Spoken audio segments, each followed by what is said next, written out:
Армысың қадірменді оқырман, халық қазына сайдары.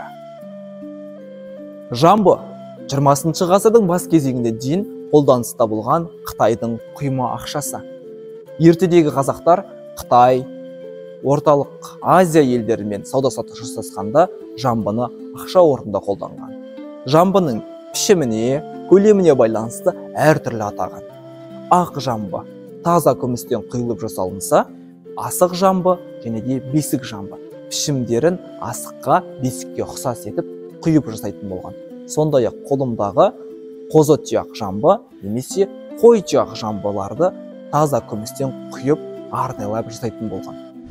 Жамбы түрлері ертеде қазақ арасында бағалы сыйлық, кәде және жүлде орнында жүрген.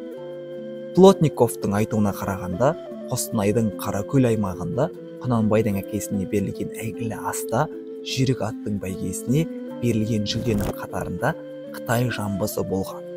Ал Құнанбай Алшынбай ауылына ділдәні Абайға сұрап барғанда, бас құда Құнанбайға кит құрамында айтақ күміс тартылған екен.